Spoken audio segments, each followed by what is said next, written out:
welcome. This is The Debrief on News Central. Now, The Debrief brings Africa's social stories into focus through analysis and perspectives every week. Now, with our guests, we dissect the pressing issues and look for different angles and opinions on topical conversations. I'm Tolulope Adeleru-Balogun. Today, we're talking Nollywood, specifically the Nollywood journey. How it began, how far it's come, and the years ahead. And it's a special one for us because we have guests with us from a very legendary Nollywood film. Let me start with Kenneth Okonkwo, who has continued to stay relevant and has featured in tons of films since his very first role as Andy in Living in Bondage. We also have David Jones David, an actor who, if we compare him to Kenneth, may be new, but he definitely is someone who we have enjoyed his work on TV, in series, and in films in the last few years. He's also a musician and an anti-drug abuse campaigner. A very, very great welcome to you, gentlemen. Thank you so much for being with us on NC Debrief. Kenneth, I'm going to start with you. 27 years after the very first Living in Bondage, a sequel to what is an iconic Nollywood movie is coming out. And you were one of those whose life, I would say, almost even changed, taking on the role of Andy in Living in Bondage. Just tell us a bit about your own journey into Nollywood. How did it come about? How did you get that role? Sort of the things that happened after that. First of all, I must say that I am no longer living in bondage. We know that. You're not breaking free. I'm broken free.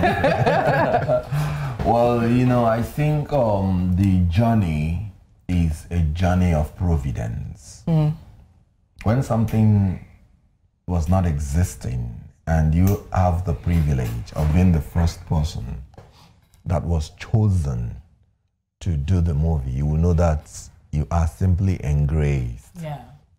It's an act of grace because a lot of coincidences would have made it possible that you are not the one.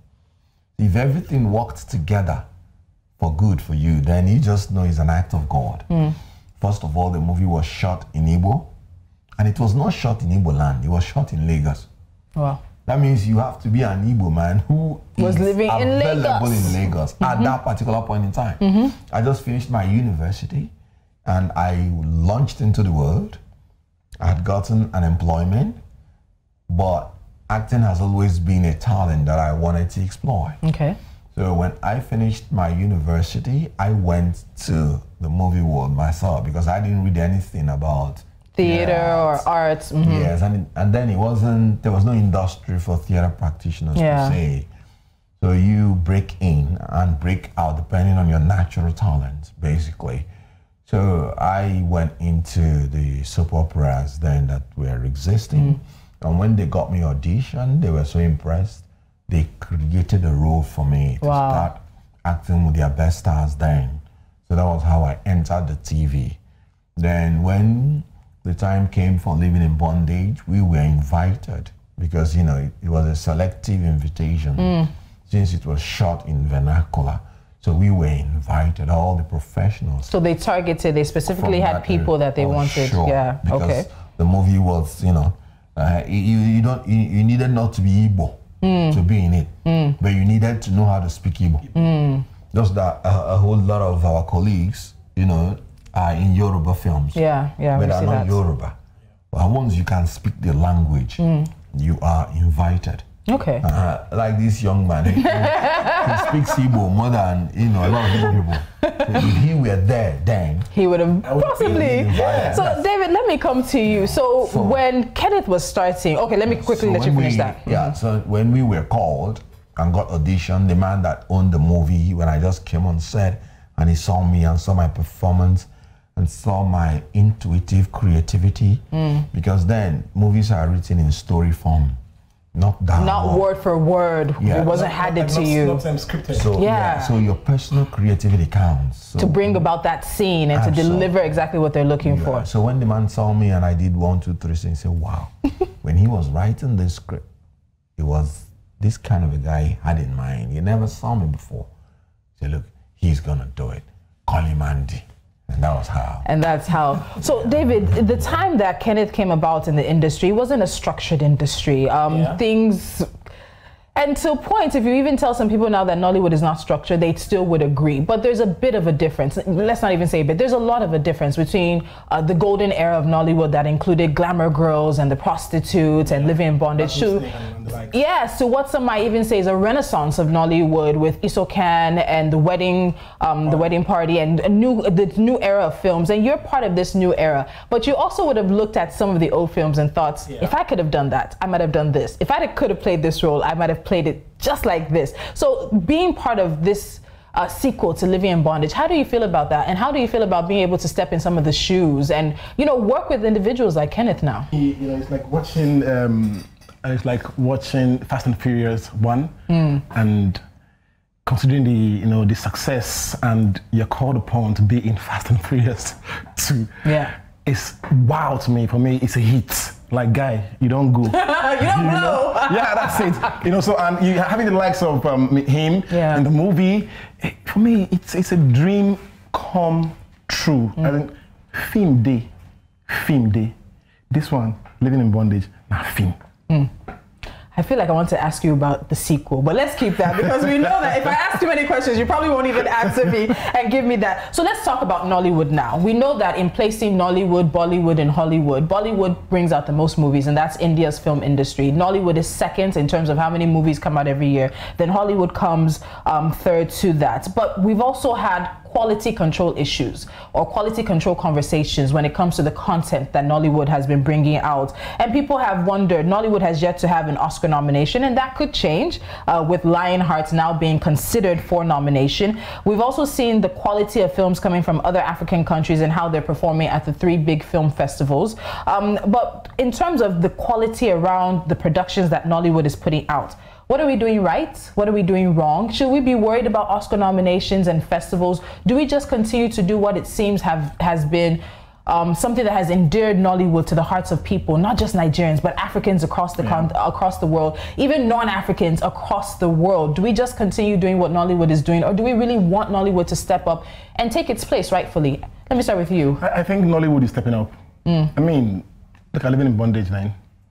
Look at it now. Yeah. It's a huge difference. So for me, it's progress. It keeps getting better. Even Hollywood wasn't where it is right now. True. So for me, it's a work in progress, and we can see, like you mentioned, you have Isoken, you have Wedding Party, you have Oloture, you have Living in Bondage. Yes. We are getting better. You have Lionheart, we're getting better. So for me, we're doing a great job. We'll get there. Okay. Kenneth, this is the industry. You're one of the pioneers, and to have been part of what Living in Bondage was 27 years ago, with the probably hundreds, if not more, films that you've been part of, as well as TV series, you've seen the growth of Nollywood in front of your eyes, from a very non-put together, non-structured industry to what it is now, commanding millions and billions of dollars. We have international investment coming in, Netflix is coming in, Canal Plus is coming in. What do you see for the Nollywood that people started just in maybe one room and spent 3 days shooting a movie, and movies went to part 3, part 4, part 5, but now this is the place where almost everybody wants to be? Yes, when we did Living in Bondage 1, that was the dream I had then. When people were like, oh, they wanted to take me by force to go to other woods, I said no. Other woods. I said, the dream is not to go to other woods. The dream is that we should be so good that other woods will come for us. Yes. And so when I see it manifest, that the Oscars are considering us, that the other woods are coming to us to do a collabo, it's like I feel fulfilled. And then 27 years after the movie that you acted as the first actor that acted the first movie that started Nollywood, there is a sequel to it. Means that it's an endorsement of performance. And you can imagine how fulfilled I feel. There are 27 years, the movie was able to sustain its tempo and it's gathering crescendo every day. In other words, Living in Bondage is still selling till today. People are looking for it. A movie that has sold for 27 years. It's something that you know that it has the signature of God in its perfection all round.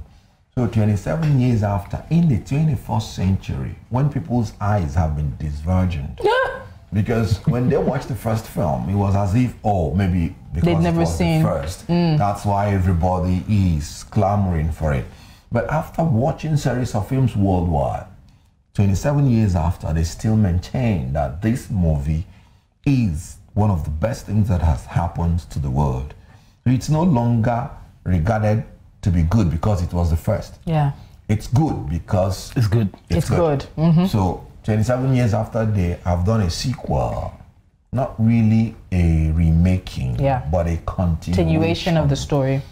Meaning that it was the ingenuity of the people that created it. You know, Play Network Africa by Charles. the owner Charles Baleke, you know, just saw that opportunity, gathered everybody, and then brought out something that is electric. But let me ask, you know, with Nollywood and typically with Nigeria, once one person does something and it does well, we have a bandwagon effect. Very well. Do you not have any, I don't know if fear is the right word, but do you not consider that people might want to now do a continuation of the prostitutes, do a continuation of glamour girls? Maybe their girls, their grandchildren have inherited something, you know, because if this is successful, and many people, we all believe it's going to likely be very successful, it's going to open the doors for people to consider, how do we bring back some of those old movies that there's an inherent feeling that many Nigerians have to them, and sort of bring that feeling and that connection into the next generation. Would you be open to that? Do you think that's something Nollywood should pursue? I think it's natural for, you know, for humans to identify with success. You understand? So living in bondage is already a success. So you should expect that. You should expect people to want to bring back Rattlesnake, Glamour Girls, MC Golden Ring, you know, and the rest. So I mean, it's something we should be looking forward to, actually. Okay, so now let me put Nollywood on the spot. For many of us, we learned about American and British and Western culture from their movies, and people have often had a criticism of Nollywood. They don't know if it's art imitating life or life imitating art. Mother-in-law and daughter-in-law situations, some village situations with jazz and fetish issues, some situations with 419 and cultism, and some have said we need to step up. Nollywood needs to stop portraying that, even if it's part of our lives and it's part of who we are, and start showing us the Nigeria we want. What is your response to that? Should we look at Nollywood to be imitating the life that Nigerians live, or to be encouraging us for an aspirational life, especially in a world now where the Nigerian Prince emails are very popular? We saw the arrest of Nigerian related individuals or Nigerians by the FBI earlier this year. Should Nollywood step up and start showing the world the Nigeria that we want, rather than showing the world the Nigeria that is?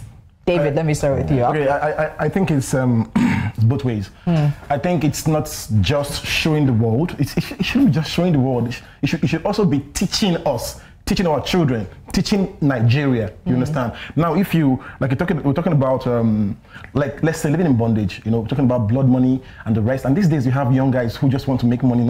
They don't care how that money comes, if it's illegal, if it's fetish, they don't care. So if you don't bring reality into Nollywood, people will see these things as normal. You need someone to tell them these things are bad. Now that's you teaching Nigeria what not to do. Now I'm talking about the world. I think we should balance it.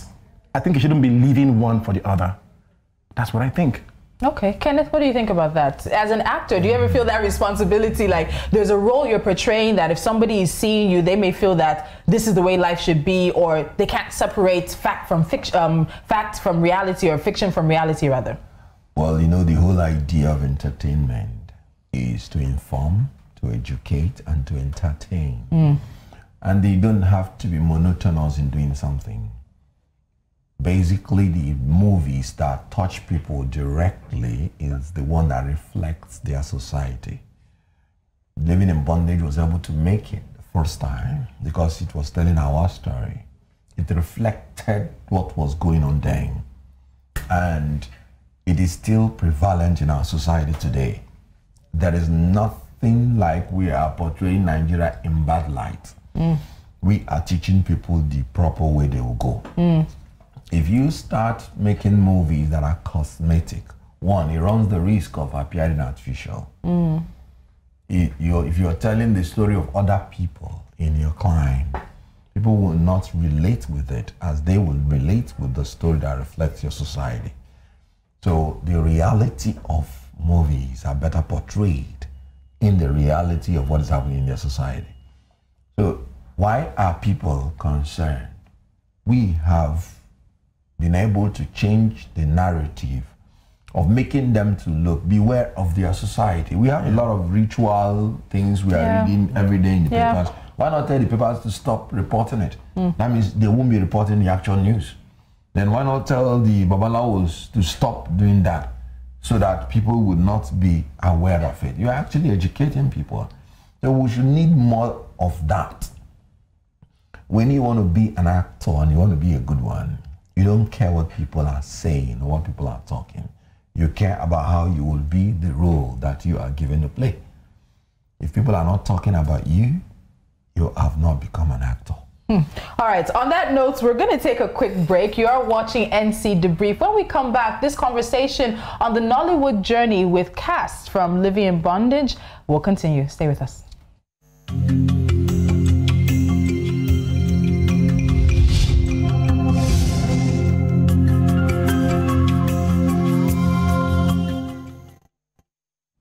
This is still NC Debrief. Thank you so much for staying with us. My guests are still here, of course. Kenneth Okonkwo, a very well-known name in the Nigerian Nollywood movie industry, and David Jones David, another name that's definitely coming up, and you probably want to write it down because in the next few years, he will definitely be doing some bigger things, but doing some big things right now. So gentlemen, let's get back into this conversation about Nollywood, the journey so far, and even the next steps. I think I'll wait for the next steps till the end. But let's talk more about Nollywood. So we've talked about either art imitating life and life imitating arts, where Nollywood stands in all of that. But let's also talk about remuneration and welfare. And the reports are there. Not many Nollywood stars come out and really talk about maybe how much they're earning per movie. Some have said that if you're an actor and actress in Nollywood, that's not what's paying your daily wages.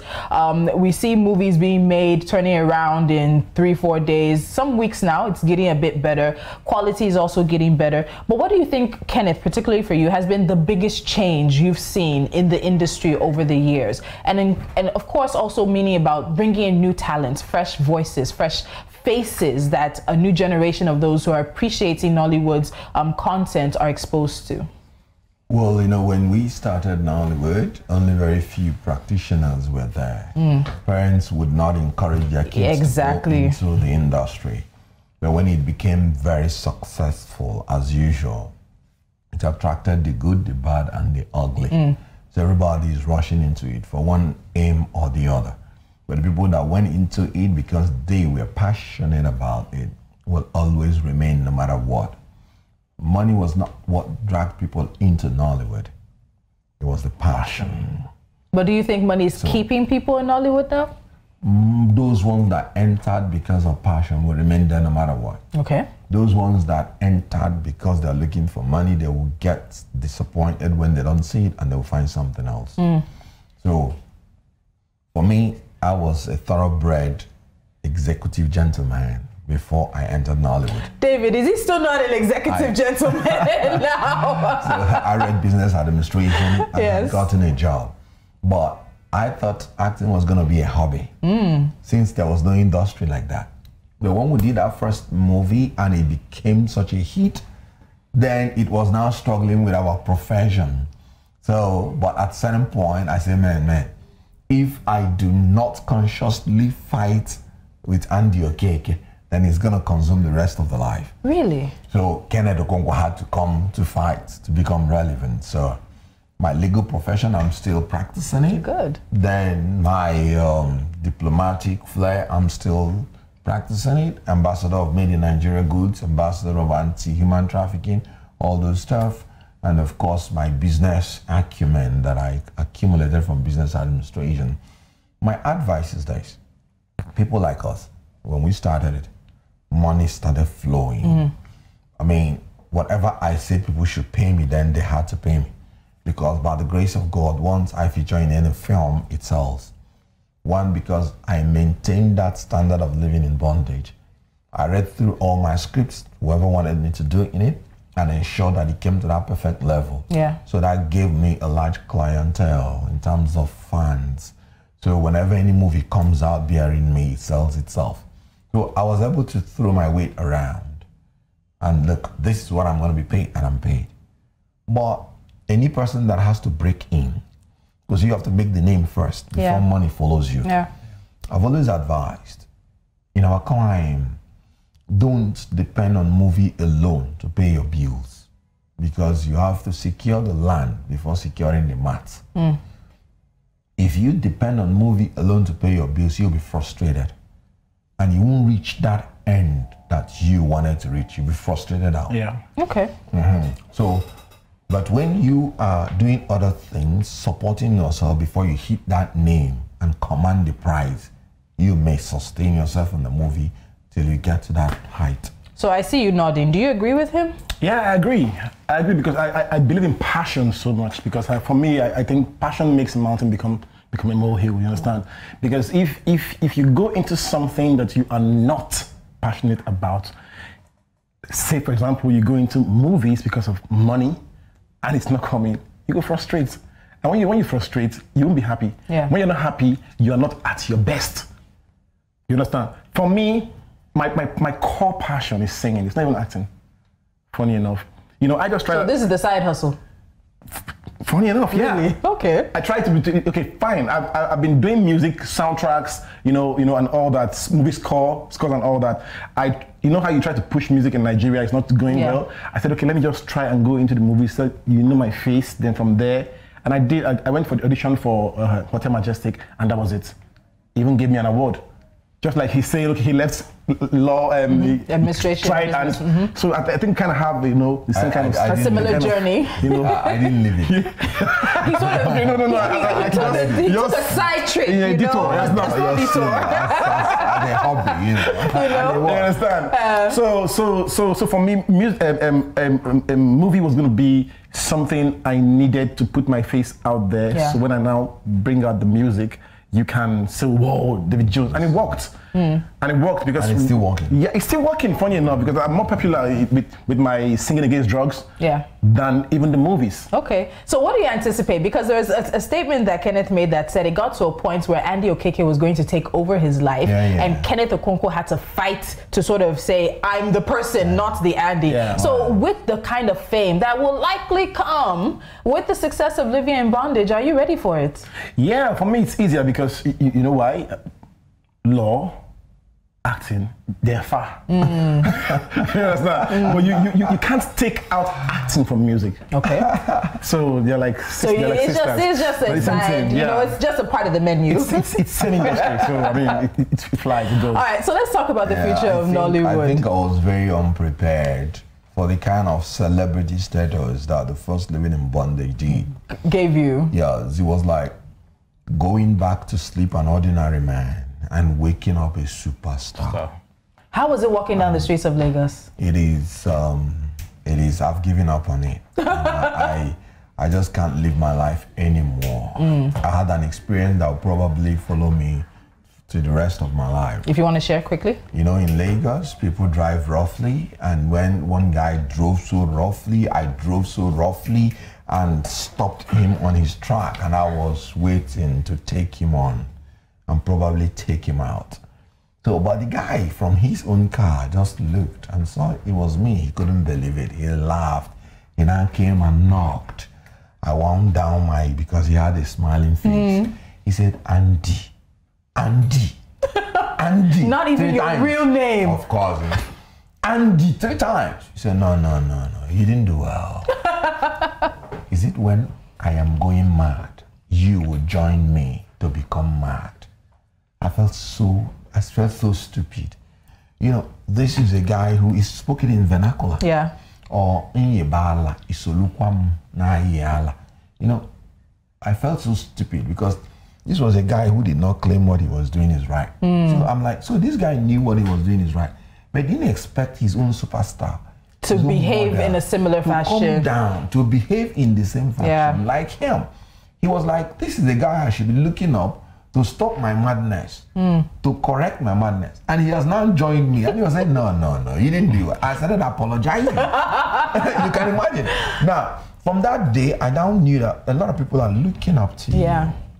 You can no longer pretend that you should live your life. But wait, do you think that's an unfair responsibility sometimes? Because you're human, you will make mistakes. Yes. You will have your frustrations. You will have the times you want to blow up. Do you think it's an unfair responsibility for people sometimes to hold entertainers, musicians, actors, fashion people to a standard to be role models, whether you want to or not? It is not an unfair situation. You chose to be an actor. You should be responsible. Do you agree? To an extent. Okay, I'll give you an example. If you chose to be a medical doctor, you will have access to everything about a woman more than any other person.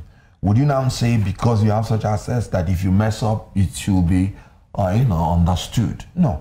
Whatever you choose to be, you should be able to know the consequences and you should be able to take responsibility. I just told you that before that incident happened, I was myself. I thought I was going to be myself. Then after that, I knew I had to take responsibility.